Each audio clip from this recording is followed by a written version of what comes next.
Hello friends, आज महात्मा गांधी काशी विद्यापीठ का BA, BSc, BCom, BBA third semester 2025 का को करिकुलर का पेपर था। पेपर का नाम था human values and environmental studies. तो आइए देखते हैं कि पेपर कैसा था और इसका सलूशन क्या होगा। आप अपना मिला सकते हैं कि आपने कितना सही किया है और कितना आपका नंबर बन रहा है। इसका बुकलेट कोड मेरा ए है, आप अपना देख लीजिएगा कि आपका कौन सा कोड है। तो आइए क्वेश्चन देखते हैं हम लोग। अगर पेपर देखें तो 1.5 घंटे का पेपर है और 50 क्वेश्चन टोटल है, जिसमें से आपको एक क्वेश्चन 2 नंबर का है और आपको टोटल 100 नंबर मिलेंगे। अगर हम पहला क्वेश्चन देखें तो इसमें पहला क्वेश्चन पूछा था कि अहिंसा एक मूल्य है।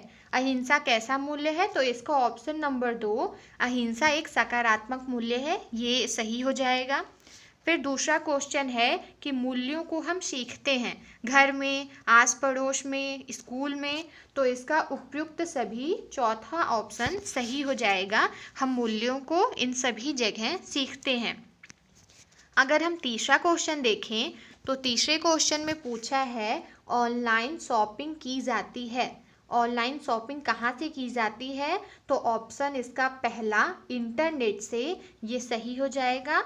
और फिर चौथा क्वेश्चन है कीटनाशक दवाएं प्राकृतिक पर्यावरण को लाभ पहुंचाती हैं, हानि पहुंचाती हैं, लाभ हानि दोनों, इनमें से कोई नहीं।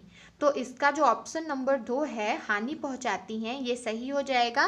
कीटनाशक दवाएं प्राकृतिक पर्यावरण को हानि पहुंचाती हैं।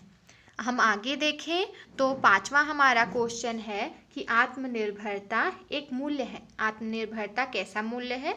तो आत्मनिर्भरता मानवीय मूल्य है, आपका दूसरा ऑप्शन सही हो जाएगा। छठा क्वेश्चन आपका पूछा है मूल्यों का आधार क्या है? तो मूल्यों का सामाजिक आधार भी है, मूल्यों का दार्शनिक आधार भी है, मनोवैज्ञानिक आधार भी है। तो इस तरह से आपका चौथा ऑप्शन उपरोक्त सभी इसमें सही हो जाएगा। मूल्यों के सामाजिक, दार्शनिक और मनोवैज्ञानिक सभी आधार होते हैं। फिर सातवां आपका क्वेश्चन है कि एक भारतीय नागरिक के रूप में हमें क्या नहीं करना चाहिए। इसमें पूछा है क्या नहीं करना चाहिए। पहला ऑप्शन देखिए है कि भ्रष्टाचार का विरोध करना चाहिए, तो ये हमें करना चाहिए। दूसरा है पर्यावरण संरक्षण करना चाहिए, ये भी करना चाहिए। तीसरा है धोखाधड़ी करनी चाहिए। तो नहीं पूछा है कि क्या नहीं करना चाहिए, तो धोखाधड़ी हमें नहीं करनी चाहिए। तो इसका ऑप्शन नंबर 3 सही हो जाएगा कि एक भारतीय नागरिक के रूप में हमें धोखाधड़ी नहीं करनी चाहिए। फिर नेक्स्ट क्वेश्चन है 8 नंबर कि सादा जीवन उच्च विचार किसका जीवन मूल्य है? तो ये गांधी जी का जीवन मूल्य है। तो ऑप्शन में गांधी जी नहीं दिए हैं, तो ऑप्शन नंबर 4 इनमें से कोई नहीं सही हो जाएगा, क्योंकि सादा जीवन उच्च विचार हमारे महात्मा गांधी जी का मूल्य है। अगर हम नेक्स्ट क्वेश्चन देखें तो 9वां क्वेश्चन है कि वायु की गुणवत्ता को दर्शाता है, यानी कि वायु की गुणवत्ता किस में मापी जाती है? तो वायु की गुणवत्ता ये ऑप्शन नंबर 2 AQI इसमें मापी जाती है। इसका फुल फॉर्म होता है एयर क्वालिटी इंडेक्स।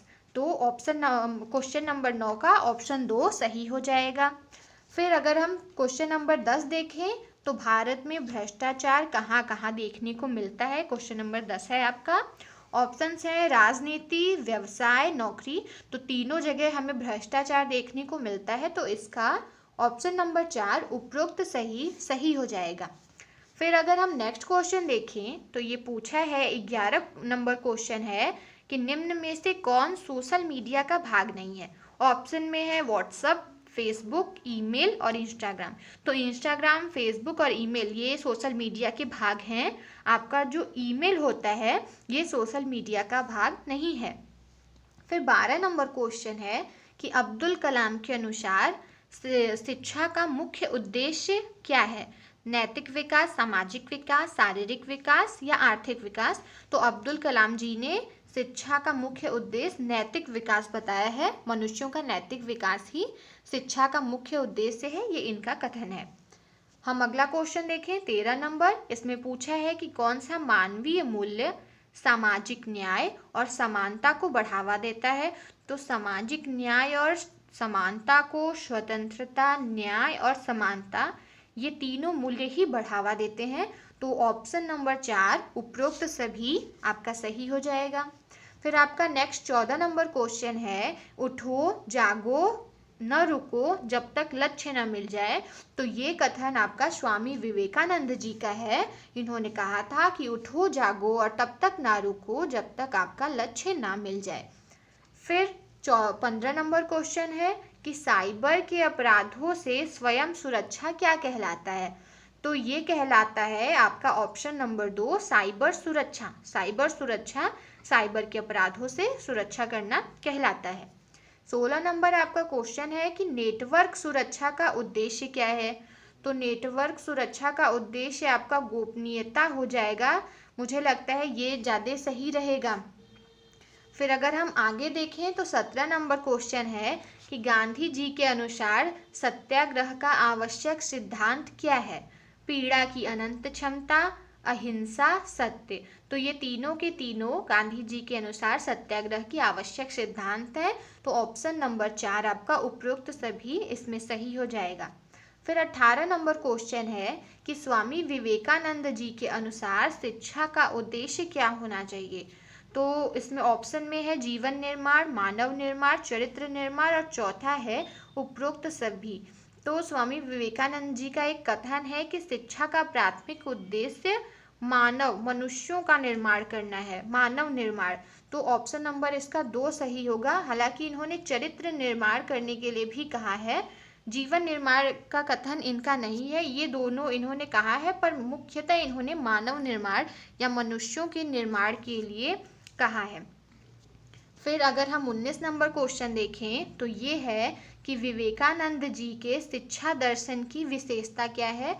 तो इनकी जो शिक्षा दर्शन की विशेषता है ये व्यवहारवाद पे आधारित है। इसका ऑप्शन नंबर 1 हो जाएगा सही।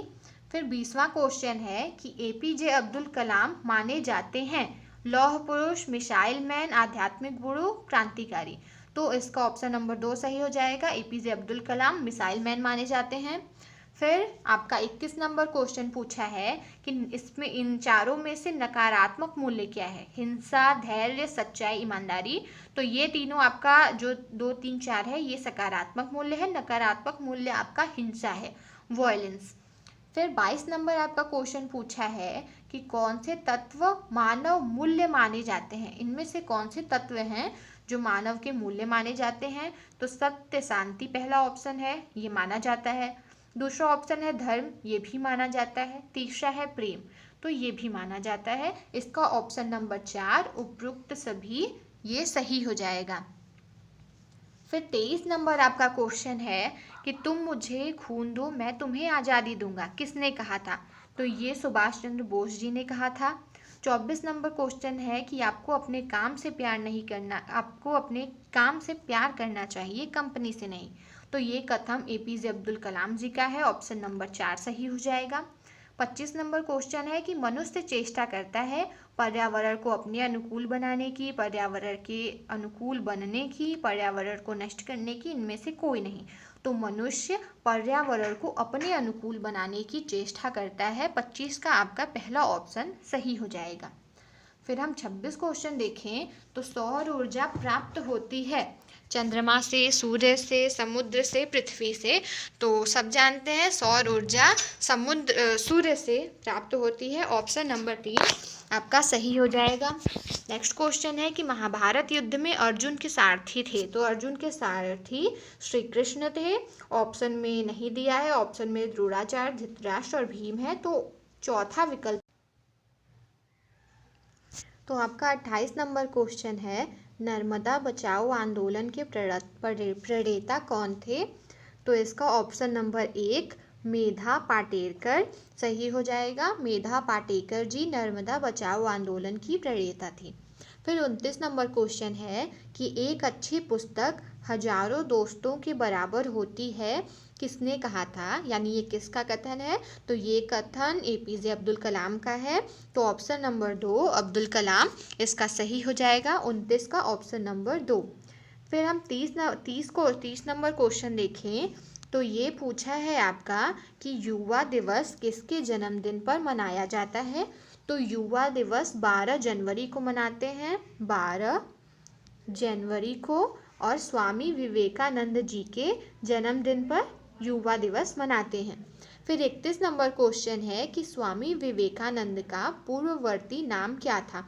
तो इनका पूर्ववर्ती नाम नरेंद्र नाथ दत्त था। ऑप्शन नंबर 2 इसका सही हो जाएगा। फिर 32 नंबर क्वेश्चन है कि प्रबंधन एक क्रिया है। प्रबंधन मैनेजमेंट ये किस प्रकार की क्रिया है, ये क्वेश्चन पूछा था। तो इसका सामाजिक, ये सही हो जाएगा। प्रबंधन एक सामाजिक प्रक्रिया है। ऑप्शन नंबर 1 इसका सही हो जाएगा। फिर अगर हम 33 नंबर क्वेश्चन देखें तो ये पूछा है कि मेट्रो नगरों में प्रदूषण का मुख्य स्रोत क्या है। तो ऑप्शन में है रेडियो सक्रियता, दूसरा ऑप्शन है ईंधन चालित वाहन, उर्वरक और कीटनाशक। तो उर्वरक और कीटनाशक तो मेट्रो शहरों में होंगे नहीं, क्योंकि वहाँ पे खेती नहीं होती है। रेडियो सक्रियता भी नहीं, इसका ऑप्शन हो जाएगा 2, ईंधन चालित वाहन, ये इसका सही हो जाएगा। 33 का ऑप्शन नंबर 2 सही होगा। नेक्स्ट क्वेश्चन है 34 नंबर कि सरोवर में तेजी से वृद्धि करते हैं जलकुंभी, सिंघाड़ा, हाइड्रा या नागफनी। तो इसका ऑप्शन नंबर 1 जलकुंभी सही हो जाएगा। जलकुंभी सरोवर में तेजी से वृद्धि करता है। फिर 35 नंबर क्वेश्चन है कि भूतलीय प्रकोप कौन से हैं। तो भूतलीय, अगर जो भूतल से सरफेस डिजास्टर हैं, तो ये ज्वालामुखी भी है, भूकंप भी है और भूस्खलन भी है। तो इसका ऑप्शन नंबर 4 जो है उपरोक्त सभी, इसका ये विकल्प सही हो जाएगा। फिर आपका नेक्स्ट क्वेश्चन है कि स्वच्छता ही सेवा है कार्यक्रम का आयोजन किया गया। तो ये जो स्वच्छता ही सेवा है, इस कार्यक्रम का आयोजन गांधी जी की जयंती के उपलक्ष्य में किया गया था। ये 17 सितंबर से 2 अक्टूबर तक विदेश मंत्रालय द्वारा संचालित किया गया। तो ऑप्शन नंबर इसका जो 3 है 36 का, 17 सितंबर से 2 अक्टूबर स्वच्छता ही सेवा है कार्यक्रम का आयोजन किया गया था। फिर नेक्स्ट क्वेश्चन है 37 नंबर क्वेश्चन कि स्वच्छ भारत अभियान शुरू किया गया, यानी ये अभियान किसने शुरू किया। तो सब लोग जानते हैं, ये नरेंद्र मोदी जी ने, प्रधानमंत्री ने शुरू किया था। फिर अगर हम अपना नेक्स्ट क्वेश्चन देखें तो 38 नंबर क्वेश्चन है ODF का फुल फॉर्म क्या होता है। ODF, तो अगर यहाँ पे ओपन डॉक्यूमेंट फॉर्मेट रहता या फॉर्म रहता तो ये ऑप्शन सही हो जाता, पर ये पूरा नहीं है, ये वाला भी नहीं होगा। इसका ये जो है फ्री फ्रॉम ओपन डिफेक्शन, ये काफ़ी हद तक सही है। तो इसका खुले में शौच से मुक्त ODF का पूरा नाम, ये ऑप्शन सही हो जाएगा। ऑप्शन नंबर 1, 38 का ऑप्शन नंबर 1। फिर अगर हम नेक्स्ट क्वेश्चन देखें तो ये 39 नंबर क्वेश्चन पूछा है कि भारत का कौन सा राज्य ODF मुक्त राज्य है, यानी किस राज्य को ODF मुक्त घोषित कर दिया है, खुले में शौच से मुक्त घोषित कर दिया गया है। तो ये सिक्किम है आपका, सिक्किम को ODF मुक्त राज्य घोषित किया गया है। फिर 40 नंबर आपका क्वेश्चन पूछा है कि भूकंप की तीव्रता मापने का पैमाना क्या है, न्यूटन स्केल, रिक्टर स्केल या एवरेस्ट स्केल। तो इसका ऑप्शन नंबर जो 2 है रिक्टर स्केल, ये सही हो जाएगा। रिक्टर स्केल से हम भूकंप की तीव्रता मापते हैं। फिर नेक्स्ट क्वेश्चन अगर हम देखें तो 41वां क्वेश्चन आपका पूछा है कि अगर पृथ्वी के तापमान में वृद्धि से वनस्पति पर क्या प्रभाव होगा। अगर पृथ्वी के तापमान में वृद्धि होगी तो वनस्पतियों पर क्या प्रभाव होगा। तो पहला ऑप्शन है पृथ्वी वनस्पति विहीन हो जाएगी, ये सही है। दूसरा है कि पेड़ पौधे सूख जाएंगे, ये भी सही है। और तीसरा है वनाग्नि बढ़ेगी। देखिए वनों में कितनी तेजी से आग लग रहा है, तो ये भी सही है। तो इसका जो चौथा विकल्प है उपरोक्त सभी, ये ऑप्शन आपका सही हो जाएगा। फिर 42 नंबर क्वेश्चन पूछा है कि विश्व पर्यावरण दिवस कब होता है। तो विश्व पर्यावरण दिवस आपका 5 जून को मनाया जाता है हर वर्ष। तो ऑप्शन नंबर इसका 1 सही हो जाएगा। फिर अगर हम 43 नंबर क्वेश्चन देखें तो ये पूछा है कि प्रदूषित जल पीने से कौन सी बीमारी होती है। तो प्रदूषित जल पीने से हैजा भी होता है, पेचिश भी होता है, अतिसार भी होता है, कॉलरा,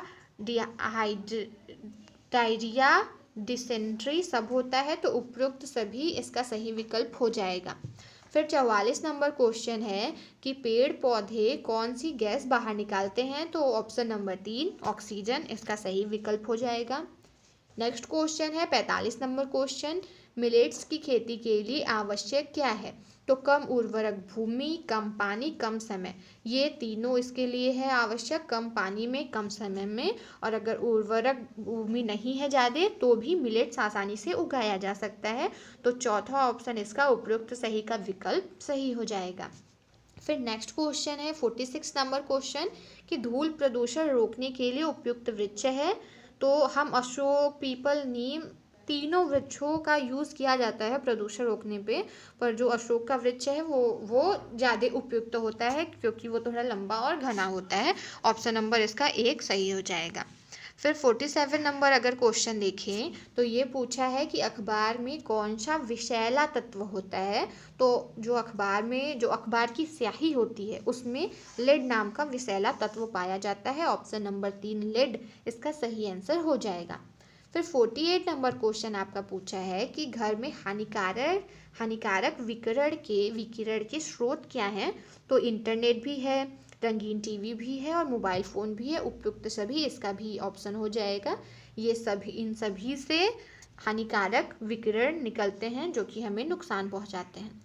फिर 49 क्वेश्चन आपका है कि वाटर पार्क में किस रासायनिक तत्व का प्रयोग होता है, तो वाटर पार्क में हम क्लोरीन का यूज़ करते हैं, क्लोरीन का पाउडर आता है वो डाला जाता है ताकि पानी की जो स्वच्छता है वो बनी रहे। फिर आपका 50वां और लास्ट क्वेश्चन है कि घरों में सजावट के लिए कृत्रिम इकोसिस्टम को क्या कहते हैं, तो इसको हम बोलते हैं एक्वेरियम। आपने वो देखा होगा कांच के एक बर्तन में मछलियाँ रहती हैं, उसी को एक्वेरियम बोलते हैं। तो आपका ऑप्शन नंबर 1 सही हो जाएगा। तो आप मिला लीजिएगा कि आपका कितना क्वेश्चन सही होता है, कमेंट करके बताइएगा ज़रूर कि आपका कितना नंबर बन रहा है। और अगर आपको किसी क्वेश्चन में ऐसा लगता है कि ऑप्शन गलत है तो आप कमेंट करके बता सकते हैं कि सही आंसर क्या होगा, या कोई डाउट है तो आप पूछ सकते हैं। Thank you.